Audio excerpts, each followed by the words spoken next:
Delighted to say we have with us today Paul Brest, former Dean of Stanford Law and Faculty Co-Director of Stanford Centre on Philanthropy and Civil Society, to discuss all things strategic philanthropy.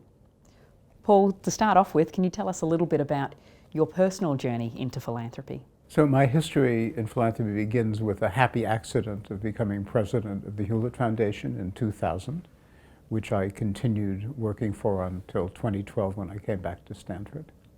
And you're considered one of the early adopters, or certainly an individual who brought to light the role of strategic philanthropy or outcomes-orientated philanthropy.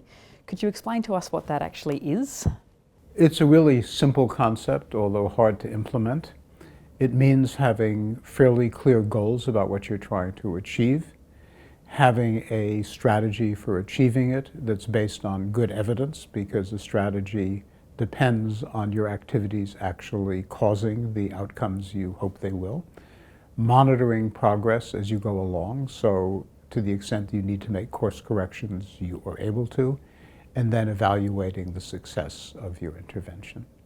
Paul, perhaps you can share with us a case study in where strategic philanthropy has had the kind of impact that the donor has been ultimately trying to chase down. The Edna McConnell Clark Foundation reorganized itself a number of years ago to be focused solely on improving the life prospects for disadvantaged youth. And it then did something which was almost a first in philanthropy, which was creating a fund to aggregate funds from other foundations and from high net worth individual philanthropists. And what's now called the Blue Meridian Partners has close to $1 billion, plus or minus, of money going to effective organizations that are working for disadvantaged youth. And the criteria for being a grantee is to be on its way to effectiveness or proven effectiveness, so it's highly strategic. It fits all of the criteria for strategic philanthropy. What would you say is perhaps the biggest single mind shift that needs to happen in philanthropy for it to be more effective? So I think the mind shift begins with clarity of goals, and then where the really hard and patient work comes in is developing a theory of change, a strategy for achieving those goals. One of the criticisms of strategic philanthropy is that it might be taking the joy out of the giving process. The benevolent heart has kind of been ripped out when you're taking a cold eye to the work that you're doing. Philanthropy inevitably begins with the heart, and you don't want to crush the heart in the process of being strategic. But the fundamental premise of strategic philanthropy is that you begin with the heart, but then the mind and muscle have to come in to actually achieve the heart's desire.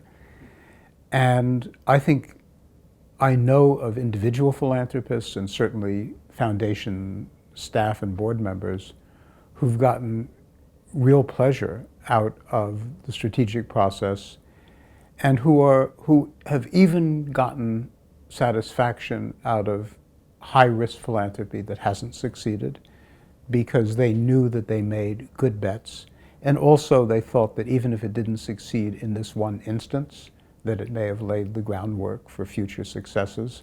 Paul, are there any characteristics of great philanthropy or great philanthropists?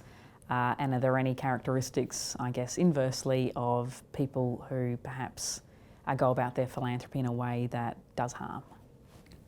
So the philanthropists I most admire have passion for the goals they're trying to achieve, but also the patience to do the hard work to develop strategies and review strategies to see whether they're actually achieving their passions. And they are willing to overcome the inevitable confirmation bias that we all have, that things we're doing are right and our views are right, and look for problems in their philanthropy, look for the negative as well as the positive results. And they should also look for unintended negative consequences.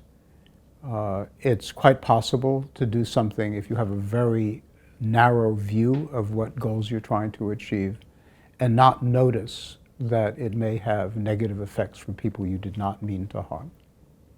Is there any innovations that you're seeing in philanthropy that you've been particularly impressed by?